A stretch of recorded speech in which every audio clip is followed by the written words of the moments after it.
Hey everyone, welcome to Cartographia IES. I'm Gaurav and I will be dealing with international relations. International relations UPSC के GS paper 2 से deal करता है और आज का हमारा टॉपिक है India Iran relations. Recently Chabahar project को लेकर इंडिया और ईरान के रिलेशंस न्यूज़ में रहे हैं, तो आज के हम टॉपिक में देखेंगे इंडिया और ईरान के रिलेशंस क्या हैं, इसके साथ साथ चाबार प्रोजेक्ट हमारे लिए इतना इम्पोर्टेंट क्यों है। After watching this video, you not need to go anywhere about India-Iran relations. Before we start, Cartographia IAS आप सभी के लिए एक प्रोग्राम लेकर आया है जिसका नाम है पंच अमृत प्रोग्राम, जिसमें हम लोग यूपीएससी प्रीलिम्स में 30 क्वेश्चंस की रिटन गारंटी देते हैं। इसके साथ साथ हम यूपीपीसीएस में 90 क्वेश्चंस की रिटन गारंटी देते हैं। तो आप कार्टोग्राफिया आईएएस का पंचअमृत प्रोग्राम खरीदकर अपनी तैयारी को और ज़्यादा बेहतर बना सकते हैं। चलिए स्टार्ट करते हैं आज का लेक्चर। यूपीएससी का भी फेवरेट टॉपिक है इंडिया ईरान रिलेशन, क्योंकि 2018 और 2012 में मेंस में हमसे इंडिया और ईरान के रिलेशन पे भी क्वेश्चन पूछा जा चुका है। इसके साथ साथ 2017 में प्रीलिम्स में चाबार प्रोजेक्ट से लेकर हमसे क्वेश्चन पूछा जा चुका है। 2018 में हमसे क्वेश्चन पूछा था कि in what ways would the ongoing US Iran nuclear pact controversy affect the national interest of India, how should India respond to its situation. And 2012 में सेम क्वेश्चन था कि how have the US sanction against Iran affected India's bilateral relation with Iran. तो ये दोनों चीजें जो पूछी गई हैं वो हम समझेंगे कि कितनी गहन है और कितनी इंपॉर्टेंट है। इस लेक्चर में हम क्या पढ़ने वाले हैं, इस लेक्चर का एक ओवरव्यू मैं देता हूं। इसमें हम ज्योग्राफिक लोकेशन देखेंगे ईरान की और ईरान के आसपास की। इसके बाद हम इंडिया और ईरान का रिलेशंस देखेंगे। इसके बाद हम ईरान और यूएस का रिलेशन भी देखेंगे, क्योंकि ईरान और यूएस के रिलेशन का बहुत बड़ा इम्पैक्ट है इंडिया और ईरान के रिलेशन पे। इसके बाद हम चाबार प्रोजेक्ट देखेंगे, ये कहाँ पर है और हमारे लिए क्यों इम्पोर्टेंट है। सबसे पहले तो ये देखते हैं, यहाँ पे इंडिया है और इंडिया के बाद ये पाकिस्तान है और पाकिस्तान के बाद ये ईरान है। ये जो जगह है ये चाबार प्रोजेक्ट है, ओके, ये चाबार पोर्ट है और यहाँ पे आपको ये ग्वादर पोर्ट दिख रहा होगा और जो कि पाकिस्तान का सी पैक, चाइना के सी पैक का हिस्सा है। ओके, शुरू करते हैं लेक्चर। सबसे पहले हम ईरान की लोकेशन देखेंगे। तो ये ईस्ट है, ये वेस्ट है, ये नॉर्थ है और ये साउथ है। तो आप देखोगे सदर्न ईस्ट में यहाँ पर ये आपको पाकिस्तान दिखेगा, ईस्टर्न साइड में आपको अफगानिस्तान दिखेगा, नॉर्थ में आपको तुर्कमेनिस्तान मिलेगा। इसके साथ साथ नॉर्थ में एक बहुत इंपॉर्टेंट सी है कैस्पियन सी। इसके बाद आप देखोगे कि अजरबैजान आपको दिखेगा। इसके बाद ये हल्का सा यहाँ पे बाउंड्री आर्मेनिया की भी लगती है। इसके बाद वेस्ट में आप देखोगे आपको तुर्की दिखेगा। इसके बाद आपको वेस्ट में ही इराक मिलेगा। साउथ की हम बात करें तो साउथ में आपको पर्सियन गल्फ देखने को मिलेगा। इसके साथ साथ ये जो जगह है ये बहुत इंपॉर्टेंट है, ये स्ट्रेट ऑफ हॉर्मूज है और स्ट्रेट ऑफ हॉर्मूज को चोक पॉइंट भी बोलते हैं, क्योंकि ये जो यहाँ से यहाँ का जो डिस्टेंस है वो बहुत कम है और इंडिया का जो 60% ऑयल है वो यहीं से होके निकलता है। तो अगर ईरान कभी यहाँ पे ईरान की जो नेवी है उसके कुछ जहाज यहाँ पे अगर लगा दिए जाएं तो ये पूरी तरह से चोक हो जाएगा। ठीक है, इसके साथ हमें यहाँ गल्फ ऑफ ओमान देखने को मिलेगा और गल्फ ऑफ ओमान के साथ ये जो कोस्ट है इसको हम मरकान कोस्ट बोलते हैं और इसी कोस्ट पे यहाँ पे आपको चाबार पोर्ट देखने को मिलेगा और चाबार पोर्ट के यहाँ पे आपको ये ग्वादर पोर्ट देखने को मिलेगा। ओके, सो ये हमने ईरान की लोकेशन देखी है कि ये जो कंट्री नेबर कंट्रीज कौन सी है, ये कैस्पियन सी है, नीचे आप देखोगे पर्सियन गल्फ है, स्ट्रेट ऑफ हॉर्मूज देखा और हमने गल्फ ऑफ ओमान देखा।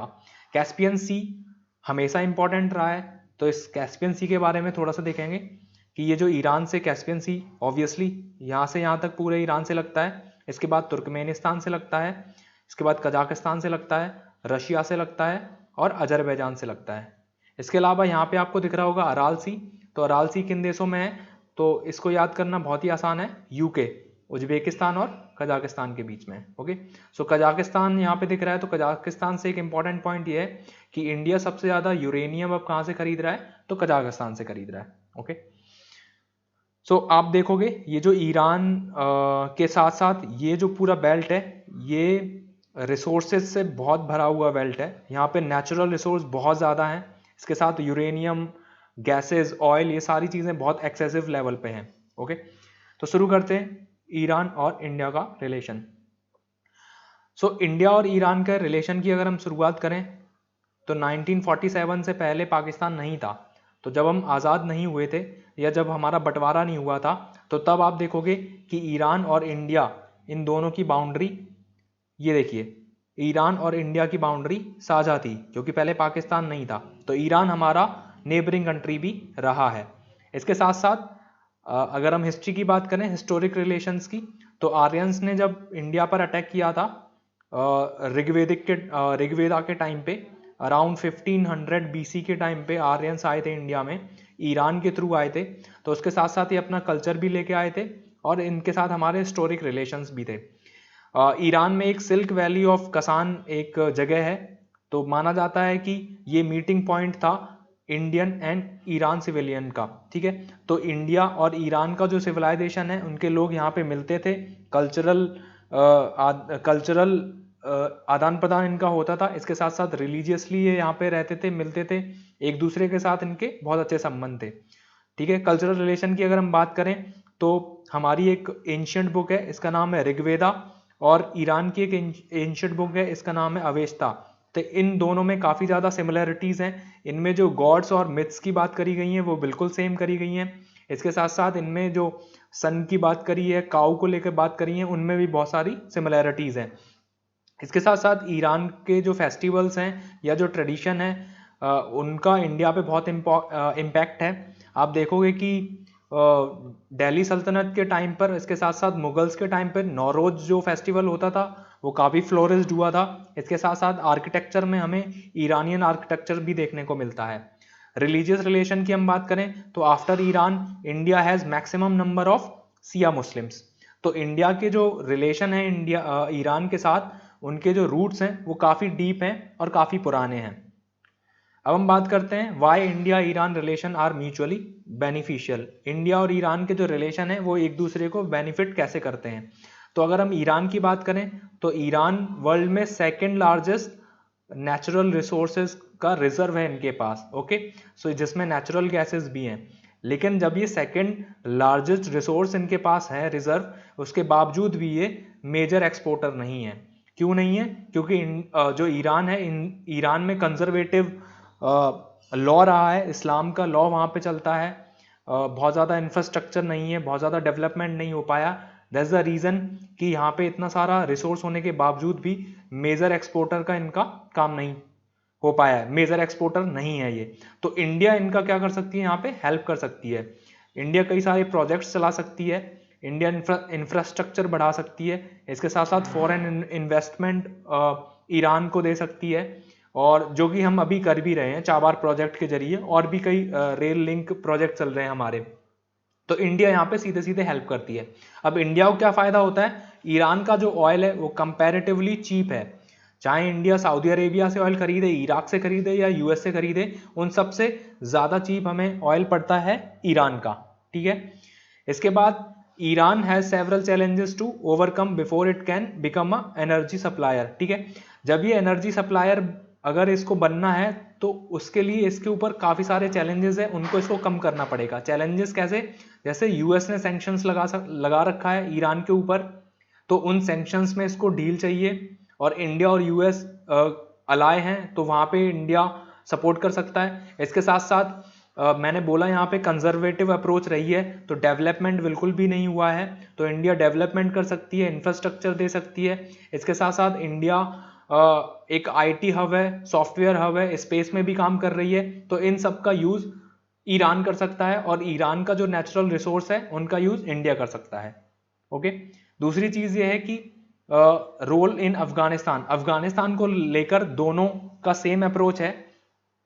ईरान और अफगानिस्तान जो रेलवे लिंक बन रहा है उसको इंडिया वहां पे कंस्ट्रक्ट कर रहा है। India is currently involve in constructing 560 mile long railway link the Iranian port with Hajigak. Hajigak Afghanistan में एक जगह है, तो हैजीगैग से लेके और ईरान के पोर्ट को जोड़ने वाली जो रेलवे लिंक है उस पे काम कर रहा है इंडिया। ओके, इसके साथ साथ रोड कंस्ट्रक्शन भी इंडिया ने किया है, ये अफगानिस्तान में किया है। जेरेंज एक जगह है और जेरेंज से डेलाराम, डेलाराम ये साउथ अफगानिस्तान में है, और ये जो जेरेंज है ये सॉरी डेलाराम जो है ये नॉर्थ अफगानिस्तान में है, और जो जेरेंज है ये साउथ अफगानिस्तान में है, और जो जेरेंज है ये बिल्कुल ईरान के बॉर्डर से लगता है, आगे हम मैप में देखेंगे। तो इंडिया अफगानिस्तान में रोड कंस्ट्रक्ट कर रहा है ताकि एक्सेसिबिलिटी अफगानिस्तान तक पहुंचे और उसके बाद सेंट्रल एशिया और फिर यूरोप तक पहुंचे। ठीक है, अगला पॉइंट है कि both India and Iran want to stable government in Kabul. This is again very important. अगर स्टेबिलिटी रहेगी इस रीजन में तो दोनों को फायदा है, इंडिया और ईरान दोनों का ट्रेड क्या हो सकता है, ग्लोबली एक्सेसिबल हो सकता है। लेकिन अगर यहाँ पे स्टेबिलिटी नहीं रहेगी तो इसका इम्पैक्ट इंडिया और ईरान दोनों पर पड़ेगा। तो दोनों ही चाहते हैं कि काबुल में एक स्टेबल गवर्नमेंट रहे। इसके साथ साथ free of Taliban influence, Taliban का जो इन्फ्लुएंस बना हुआ है अफगानिस्तान में, जो कहीं ना कहीं इंडिया और ईरान दोनों के जो बेनिफिट्स हैं उनको क्या कर सकता है, हानि पहुंचा सकता है। क्योंकि तालिबान यहाँ पे रोड का कंस्ट्रक्शन है या रेलवे का कंस्ट्रक्शन है उसको इजीली नहीं करने देंगे, उसमें कुछ ना कुछ ये रेस्ट्रिक्शंस लगाएंगे जिससे इन दोनों के जो म्यूचुअल बेनिफिट है उन पे क्या पड़ेगा, इम्पैक्ट पड़ेगा। ओके, इंडस्ट्रीज की बात करते हैं तो ईरान को लगता है कि इंडिया के पास वो सारी चीजें हैं जो ईरान को आगे बढ़ने में मदद कर सकती हैं। जैसे इंडिया कैपेबल है steels, mines, aluminium, metals, IT, software और स्पेस, और इन सब चीजों की जरूरत है इस टाइम पे ईरान को, और ईरान के ऑयल की जरूरत है इंडिया को। तो ये म्यूचुअली रिलेशन काम करेगा यहाँ पे। इसके बाद अगर हम जियोपॉलिटिकल बात करें तो Iran would act as gateway of central Asia. Obviously Iran central Asia का दरवाजा खोलता है। ईरान से आप अफगानिस्तान जा सकते हैं, अफगानिस्तान से आप उज्बेकिस्तान, कजाकिस्तान और फिर आप रशिया होते हुए यूरोप, या फिर आप इधर तुर्की होते हुए भी यूरोप चले जाएंगे। तो आपको देखो मिडिल एशिया के साथ साथ आप देखोगे कि ये यूरोप और रशिया को भी कनेक्ट करता है ईरान। तो Iran gateway of central Asia है जो इंडिया और ईरान दोनों के लिए म्यूचुअल बेनिफिट देता है। इसके साथ withdrawal of US troop from Afghanistan, India and Iran on the same page on terrorism. तो अभी रिसेंटली 2014 में आप देखोगे 2014 से यूएस के जो ट्रूप्स हैं, जो सैनिक हैं, जो सोल्जर्स हैं, वो अफगानिस्तान से मूव कर गए हैं। और अगर ऐसा होता है तो अफगानिस्तान में फिर से अनस्टेबिलिटी आ जाएगी, और अनस्टेबिलिटी आएगी तो ये सारे प्रोजेक्ट्स क्या हो जाएंगे, रिस्ट्रिक्टेड हो जाएंगे, और इन प्रोजेक्ट्स पे हो सकता है कि धीरे धीरे तालिबानीज इनको ना होने दें या फिर इनमें अवरोध लाएं। तो ये जो टेररिज्म का मुद्दा है ये ईरान और इंडिया दोनों के लिए ही म्यूचुअल रिलेशन बनाता है, और ईरान और इंडिया दोनों ही सेम पेज पर हैं और टेररिज्म को क्रिटिसिज्म करते हैं। इसके बाद अगर अदर प्रोजेक्ट्स की बात करें तो ईरान, पाकिस्तान और इंडिया के बीच में गैस पाइपलाइन प्रोजेक्ट चालू हुआ था, इस पे काम हुआ था, लेकिन पाकिस्तान की वजह से ये प्रोजेक्ट अभी भी स्टक है, बंद है। तो इंडिया चाहता है कि अंडर सी पाइपलाइन प्रोजेक्ट चालू हो जिससे ईरान से होते हुए सीधा अरब सी से होते हुए और ये पोरबंदर गुजरात में सी प्रोजेक्ट आ जाए, सी के थ्रू गैस पाइपलाइन डाली जाए और यहाँ से इंडिया को ये रिसोर्सेज गैस के प्राप्त हो सकें। इसके बाद चाबार प्रोजेक्ट हमारे लिए सबसे ज़्यादा इंपॉर्टेंट है और ये एज वेल एज ईरान के लिए भी उतना ही इंपॉर्टेंट है। ओके, सो हम देखते हैं कि चाबार प्रोजेक्ट क्या है। ये आपको जगह दिख रही होगी, ये चाबार पोर्ट है जो हम डेवलप कर रहे हैं। ठीक है, यहाँ से लेके और जाहिदान तक ये रेलवे लिंक है और इस रेलवे लिंक पे हमको काम करना था। ये हमने 2016 में ये पैक्ट साइन किया था। 2016 में एक ट्राइलेटरल एग्रीमेंट हुआ था और इस एग्रीमेंट में हमने बोला था कि चाबार जो पोर्ट है वहाँ से जाहिदान तक हम रेलवे ट्रैक बनाएंगे। इसके बाद फर्दर हम जाहिदान से जेरेंज तक इसको कंटिन्यू करेंगे और जेरेंज से लेकर डेलाराम तक हमने रोड बना ही दी है जो अभी हमने पढ़ा था। ठीक है, तो प्रीलिम्स के अकॉर्डिंग कुछ फैक्ट्स हैं जो आपको याद रखने पड़ेंगे। ये जो ज़ारांज और डेलाराम के बीच में जो इंडिया ने रोड बनाई है, तो ये जो डेलाराम है ये नॉर्थ में पड़ता है अफगानिस्तान में, और ज़ेरेंज है ये साउथ में पड़ता है। ये जो डेलाराम है ये फराह प्रोविंस में है, और ये ज़ेरेंज है ये निर्मूज प्रोविंस में है। ये जो रोड है इसको रूट 606 भी बोलते हैं अफगानिस्तान में, और ये हमने 22 जनवरी 2009 को कंप्लीट कर दिया था प्रोजेक्ट। और इसको कंप्लीट करने के लिए BRO जो हमारी सड़कें बनाता है उसने कंप्लीट किया था, और ज़ेरेन से लेकर डेलाराम तक की जो डिस्टेंस है वो है 218 किलोमीटर। ओके, सो ये यहाँ पे मरकान कोस्ट है जो आपको पहले मैं बता चुका हूँ, चाबार पोर्ट के पास। इसके नीचे आप देखोगे गल्फ ऑफ ओमान है, और ये आपको दिख रहा होगा ग्वादर पोर्ट। तो ग्वादर पोर्ट और चाबार के बीच में सिर्फ 72 किलोमीटर का डिस्टेंस है। ओके, तो ये हमारे लिए इंपॉर्टेंट इसलिए है कि एक बार हमने ये कनेक्ट कर दी ये सब चीज़ें, तो यहाँ से हम टर्की होते हुए यूरोप को टच कर पाएंगे, और जाहेदान, ज़ेरेंज और डेलाराम होते हुए हम अफगानिस्तान को कनेक्ट करेंगे। अफगानिस्तान में यहाँ 4 मेजर सिटीज़ हैं, हम उनको कनेक्ट करेंगे। उसके साथ साथ हम फिर उज्बेकिस्तान, कजाकिस्तान होते हुए रशिया, रशिया से फिर हम यूरोप को कनेक्ट करेंगे। तो ये हमारे लिए एक गेटवे का काम करता है, और चाबार हमारे लिए बहुत इंपॉर्टेंट प्रोजेक्ट है। ठीक है, तो हम बात करते हैं कि चाबार प्रोजेक्ट है क्या, कब साइन हुआ था। तो 2003 में ये साइन हुआ था, और दिल्ली डिक्लेरेशन के अंदर, दिल्ली डिक्लेरेशन हुआ था, इसमें ये साइन हुआ था। और इसके बाद located in Sistan Balochistan province, ये जो नीचे जगह है, ये जो प्रोविंस है इस प्रोविंस को बोलते हैं हम सिस्तान बलूचिस्तान प्रोविंस, ये यहाँ पे आपको दिख रहा होगा। ओके, और इन मरकान कोस्ट, ये हमने देखा था मरकान कोस्ट के पास में, और साउथ ईस्टर्न ईरान में पड़ता है। ठीक है, इसके बाद lies on gulf of Oman, नीचे गल्फ ऑफ ओमान है, रिलेटिवली अंडर डेवलप्ड है, उतना ज़्यादा डेवलप्ड नहीं है। आप ईरान में देखोगे एक और पोर्ट है जिसका नाम है बंदर अब्बास, वो काफ़ी डेवलप्ड है। तो इंडिया इस पे काम कर रहा है, और इसको डेवलप्ड करने के साथ साथ फ्री ट्रेड जोन भी बनाने को राजी है। इसके बाद हम देखेंगे ओनली ईरानियन पोर्ट है ये, जो डायरेक्टली एक्सेस करता है किसको, ओसीन को। ठीक है, सीधे समुद्र से लगता है। अब हम बात करते हैं why Chabahar important to us, हमारे लिए क्यों इंपॉर्टेंट है इतना। तो सबसे पहली चीज तो ये कि ये पाकिस्तान का जो ग्वादर पोर्ट है उसको काउंटर करता है। ओके, और जो कि चाइना ने बना रखा है पाकिस्तान में। दूसरी चीज ये है कि allow India to bypass Pakistan to transport goods to Afghanistan and central Asia. तो ये पाकिस्तान को बाईपास करके इंडिया के जो भी गुड्स हैं, जो भी वस्तु हैं, उनको अफगानिस्तान और उसके साथ साथ सेंट्रल एशिया पहुंचा सकता है इजीली। ओके, इसके साथ साथ ये गल्फ ऑफ ओमान में है, जिससे फायदा ये होगा कि इंडिया अपना मैरीटाइम कॉमर्स को बढ़ा सकता है। ओके, तो हम सी के थ्रू जा सकते हैं, और सी क्या होगा, यहाँ पे हमें कॉस्ट भी कम पड़ेगी, और इसके साथ साथ हमारा टाइम भी बचेगा। तो ये अगेन एक इंपॉर्टेंट पॉइंट है। इसके बाद located less than 72 kilometre west of Gwadar. तो ग्वादर और जो चाबार पोर्ट है उसके बीच में सिर्फ 72 किलोमीटर की डिस्टेंस है। तो इतनी कम डिस्टेंस का एक फायदा ये होगा कि हम ट्रैक कर पाएंगे चाइनीज और पाकिस्तान मिलिट्रीज को, कि ग्वादर के आसपास ये कहीं इनकी एक्टिविटीज क्या हैं, उनको हम इजीली ट्रैक कर पाएंगे चाबार पोर्ट से। ओके, एंड सबसे इंपॉर्टेंट चीज ये है कि cut transport cost and time. तो जो भी ट्रांसपोर्ट की जो भी कॉस्ट है और जो भी टाइम है, उनमें बहुत ज़्यादा ह्यूज डिफरेंस आएगा, और बहुत ज़्यादा कॉस्ट और टाइम दोनों ही कम हो जाएंगे। अब हम बात करते हैं ज़रांज डेलाराम रोड। अब इस प्रोजेक्ट के साथ साथ अभी हमने देखी थी कि जो ज़रांज और डेलाराम रोड है ये हमने बनाई हुई है कहाँ पर, अफगानिस्तान में। ठीक है, तो this road can give access to Afghanistan. तो अफगानिस्तान में गारलैंड हाईवे है, उसको एक्सेस करता है ये ज़रांज डेलाराम। और ये जो गारलैंड हाईवे है ये अफगानिस्तान की 4 मेजर सिटीज से कनेक्टेड है, हेरात, कांदार, काबुल और मुजरे शरीफ।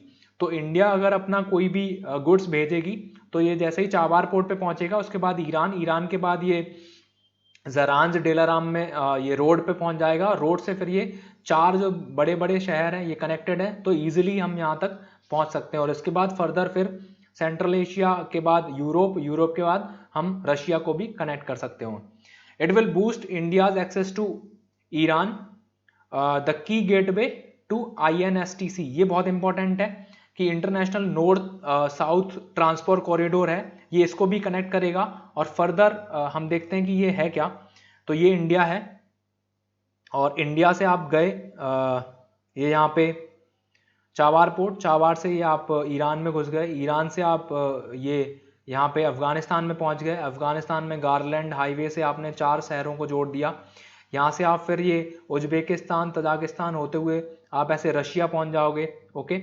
या फिर आप यहाँ से ऐसे टर्की होते हुए भी चले जाओगे और इस रूट से होते हुए भी आप रशिया पहुँच जाओगे। तो ये जो गेटवे है ईरान का, यही एक और गेटवे खोलता है जो है international north south transport corridor, okay. तो ये इस कॉरिडोर तक एक्सेस पहुंचाएगा। तो इस कॉरिडोर की अगर हम बात करें तो इसके फाउंडिंग मेंबर हैं रशिया, ईरान और इंडिया, और 2002 में इसको साइन किया गया था। ऑब्जेक्टिव्स की बात करें तो इस कॉरिडोर का ऑब्जेक्टिव है कि reduce cost in term of time and money. आप अभी यहाँ से शिप जाते हैं स्वेज कैनाल से होते हुए, फिर ये मेडिटेरियन सी में पहुंचते हुए फिर ऐसे जाएंगे और फिर हम जाके यूरोप को कवर करते हैं। तो यहाँ से यहाँ तक जाने में बहुत ज़्यादा टाइम लग जाता है। तो इसीलिए जो हमारा ये नॉर्थ साउथ ट्रांसपोर्ट कॉरिडोर है, ये हमारा टाइम भी बचाएगा, पैसा भी बचाएगा। और इंडिया के लिए एक और इम्पोर्टेंट चीज़ है, ये काउंटर करेगा बेल्ट एंड रोड इनिशिएटिव को। अब हम बात करते हैं रीसेंट इशू क्या था। तो रीसेंट इशू ये है कि drop India from Chabahar rail project due to lack of engagement. ये द हिंदू की न्यूज़ मैंने उठाई हुई है कि इंडिया का लैक ऑफ एंगेजमेंट है चाबार प्रोजेक्ट के लिए, इसलिए इंडिया को इस प्रोजेक्ट से क्या कर दिया गया, निकाल दिया गया है। तो ईरान ने बोला है कि हमारे पास ईरानियन नेशनल डेवलपमेंट फंड है जिसमें हमारे पास 400 मिलियन पैसे पड़े हैं, उनका यूज करके हम इस प्रोजेक्ट को क्या करेंगे, चलाएंगे, ठीक है। तो अब ये बात करते हैं कि इंडिया का लैक ऑफ एंगेजमेंट क्यों है, because of US sanction, okay. So US ने जो ईरान पे सैंक्शंस लगा रखे हैं, इस वजह से इंडिया उतना ज़्यादा इंगेज नहीं कर पा रही है। अब बात करते हैं कि यूएस ने ईरान पे सैंक्शंस क्यों लगाए हैं।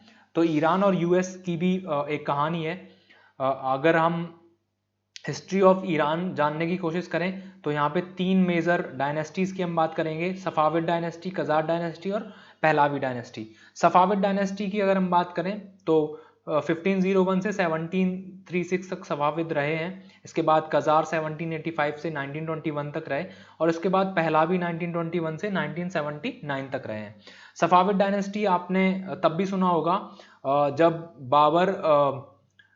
बाबर काबुल में ही बाबर ने सफाविदों से हेल्प मांगी थी उज्बेक्स के अगेंस्ट। उज्बेकों के किंग थे सैबानी खान, तो सैबानी खान को हराने के लिए बाबर ने सफाविदों से हेल्प ली थी, ओके। तो ये वही सफाविद डायनेस्टी है। इसके बाद कज़ार डायनेस्टी, कज़ार डायनेस्टी के टाइम पे एक इंपॉर्टेंट चीज़ हुई थी कि जो उलेमाज हैं इनके हाथ में पॉलिटिकल चीज़ें पहुंच गई थी, और उलेमाज बोला जाता है रिलीजियस गुरुओं को, ओके। तो जो रिलीजियस गुरु थे ईरान के, तो इनके हाथ में पॉलिटिक्स यहाँ पे पहुंच जाती है 1785 के आसपास, और 1921 तक इन्हीं के हाथ में रहती है। उसके बाद 1921 में पहलावी डायनेस्टी आती है और यहाँ से जो किंग है वो शाह बनने स्टार्ट होते हैं। और उसके बाद आप देखोगे कि 1979-78 में ईरान का रिवॉल्यूशन होगा और उसके बाद सारी चीज़ें बदल जाएंगी, ठीक है। तो बात करते हैं 1906 की। 1906 में एक रिवॉल्यूशन हुआ था जो कज़ार डायनेस्टी के टाइम पे हुआ था। तो जो कज़ार डायनेस्टी है इन्होंने एक्सेप्ट किया था कॉन्स्टिट्यूशनल मोनार्की को, और जब इन्होंने कॉन्स्टिट्यूशनल मोनार्की को एक्सेप्ट किया तो इन्होंने किंग की पावर्स को कम कर दिया था और एक पीएम को रखा था और पीएम को पावर्स देना स्टार्ट कर दिया था। जिससे हुआ ये कि जो उलेमा थे उन्होंने अपना सपोर्ट को खींच लिया था और ये रिवॉल्यूशन फेल हो गया था। उसके बाद 1914 से लेकर 1918 तक वर्ल्ड वॉर फर्स्ट हुआ और इस वर्ल्ड वॉर फर्स्ट में ऑयल डिस्कवर हुआ ईरान के आसपास जो क्षेत्र है वहां पे। अब इस ऑयल को लेके यूके और यूएसएसआर में लड़ाई स्टार्ट होने लग गई। तो इसी टाइम पर पहलावी डायनेस्टी के एक व्यक्ति थे, इनका नाम था रजा खान शाह, और इन्होंने यूके को बोला कि आप मुझे किंग बना दो और जितना भी ऑयल है आप रख लो। तो यहाँ से रजा खान शाह ये किंग बन जाते हैं और यूके के हाथ में चला जाता है सारा ऑयल रिसोर्सेज, ओके। उसके बाद इनके लड़के मोहम्मद रजा शाह किंग बनते हैं 1941 में और ये 1979 तक किंग रहते हैं, ठीक है। अब आगे चल के ईरान में इलेक्शन होता है 1951 में, और इस इलेक्शन में पीएम इलेक्ट होते हैं और इनका नाम होता है मोहम्मद मोशादेह, ओके। तो मोहम्मद मोशादेह इनको एज एन पीएम बनाया जाता है और ऐसे जैसे ये पीएम बनते हैं तो सबसे पहला काम ये करते हैं कि ऑयल का नेशनलाइजेशन करते हैं। ओके, ऑयल का नेशनलाइजेशन। तो जब ये ऑयल का नेशनलाइजेशन करते हैं तो ये चीज़ ना तो यूके और ना यूएस दोनों को पसंद आएगी, तो दोबारा से यूके और यूएस रोल में आते हैं और ये क्या करते हैं, मोहम्मद मोशद्देक को हटा देते हैं और मोहम्मद रजा शाह को दोबारा से किंग बना देते हैं। ओके, और मोहम्मद रजा शाह जैसे ही किंग बनते हैं तो उसके साथ साथ इनका झुकाव यूएस की तरफ हो जाता है और अब ये क्या करने लगेंगे, लिबरलाइजेशन पे ज़्यादा जोर देंगे। इसके साथ साथ ये वेस्टर्न एजुकेशन को अप्रोच करेंगे। इसके बाद ये वुमेन एम्पावरमेंट की बात करेंगे, वुमेन राइट्स की बात करेंगे। और जब ये ऐसी चीज़ें करते हैं तो इस्लाम, क्योंकि ईरान में इस्लाम लॉ अभी भी चल रहा है, इस्लाम का लॉ चल रहा है, तो इस्लाम में इन सब चीज़ों पे रोक है। तो इसी टाइम पे एक व्यक्ति हैं अयातुल्ला रुहुल्लाह खोमैनी, ये बोलेंगे कि जो शाह है वो इस्लाम के अगेंस्ट काम कर रहे हैं। ओके, और ये बोलेंगे कि ये जो वेस्टर्नाइजेशन है या फिर वुमेन को राइट देना है ये इस्लाम के अगेंस्ट है, और ये ऐसी चीज़ें करते हैं और इसके साथ साथ ये रिवॉल्यूशन करना स्टार्ट कर देते हैं। तो 1963 में शाह इनको अरेस्ट करवा देते हैं और बाद में ये इराक चले जाते हैं और इराक से अपने मूवमेंट को ये क्या करते हैं, फर्दर इंक्रीज करते रहते हैं, बढ़ाते रहते हैं। तो जब ये अपने मूवमेंट और रिवॉल्यूशन और अपनी स्पीचेस देते रहते हैं, धीरे धीरे उनका इम्पैक्ट पड़ता है ईरान में, और ईरान में 1978 और 1979 में एक रिवॉल्यूशन होता है जिसको ईरान रिवॉल्यूशन बोला जाता है। इस रिवॉल्यूशन के टाइम पर शाह ईरान छोड़ के चले जाते हैं यूएस।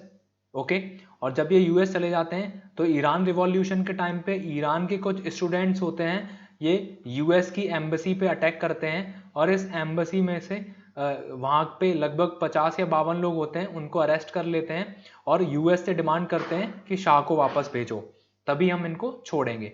तो ऐसी ये जियोपॉलिटिकल कंडीशन उस टाइम पे हो गई थी ईरान में, और ईरान में दोबारा से आयतुल्ला रूहानी खोमानी इनके हाथ में पॉलिटिकल पावर चली जाती है और अप्रैल 1979 में एक दोबारा से कॉन्स्टिट्यूशन आता है और उस कॉन्स्टिट्यूशन के तहत सुप्रीम लीडर सबसे ऊपर होते हैं जो रिलीजियस गुरु होते हैं, और उसके बाद इसमें एक प्रेसिडेंट होगा और उसके बाद पार्लियामेंट होगी। तो ये कॉन्स्टिट्यूशन अडॉप्ट किया जाता है और इसी के साथ साथ इस्लामिक रिवॉल्यूशनरी गार्ड की भी स्थापना की जाती है जो इन कॉन्स्टिट्यूशन और इस सुप्रीम लीडर, प्रेसिडेंट और पार्लियामेंट की क्या करेगा, सुरक्षा करेगा।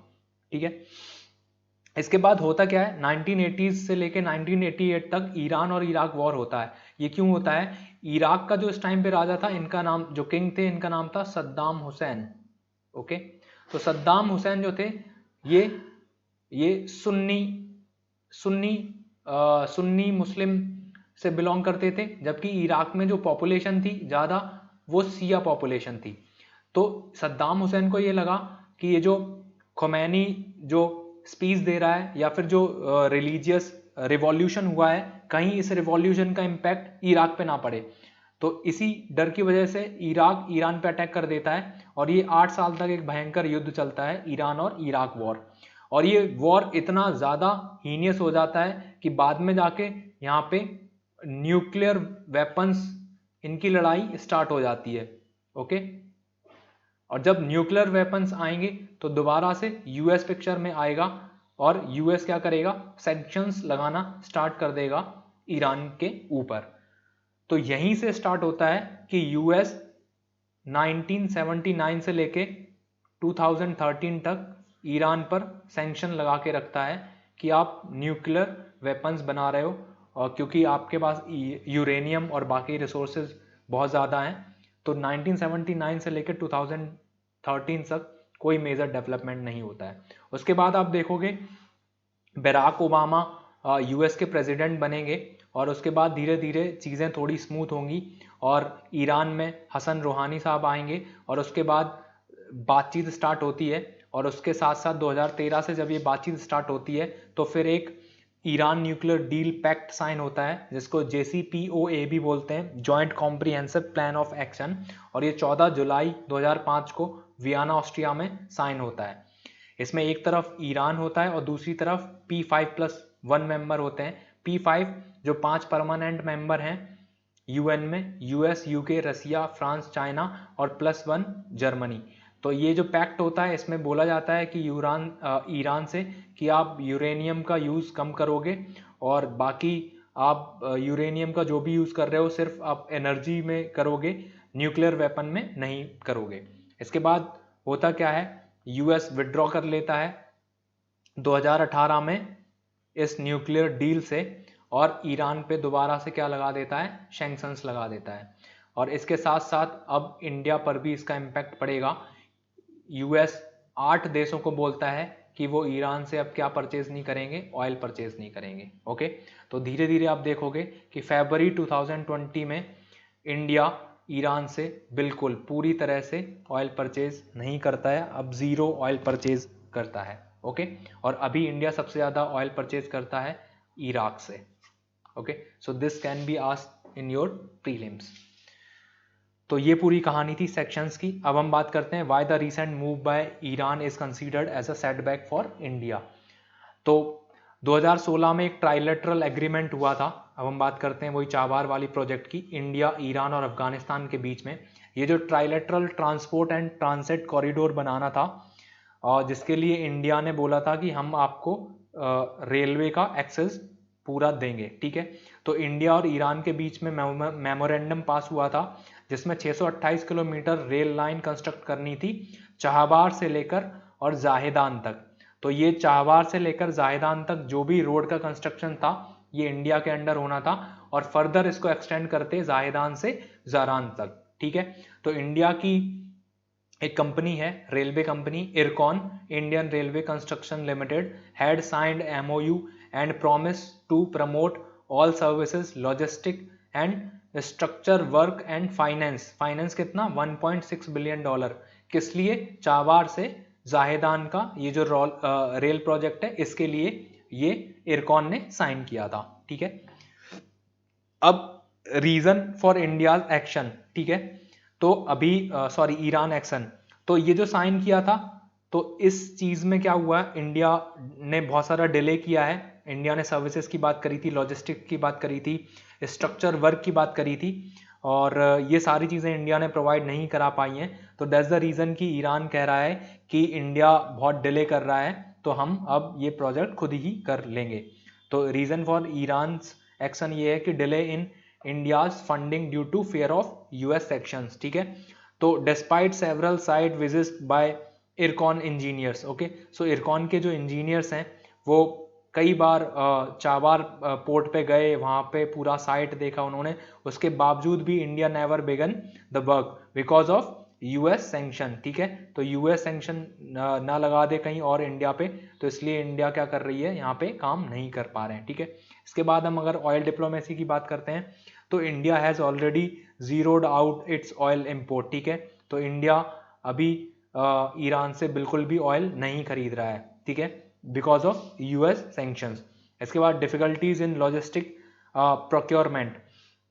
अब अब इंडिया ने यूएस को बोला कि ये जो चाबार प्रोजेक्ट है ये हमारे लिए बहुत इंपॉर्टेंट है और इसके साथ साथ ये चाइना को भी क्या कर रहा है, टैकल कर रहा है। तो यूएस ने इंडिया को वेवर दे दिया कि ठीक है तुम चाबार प्रोजेक्ट का जो भी काम चल रहा है वो चला सकते हो, बाकी चीजों पे सैंक्शंस लगा रहेगा।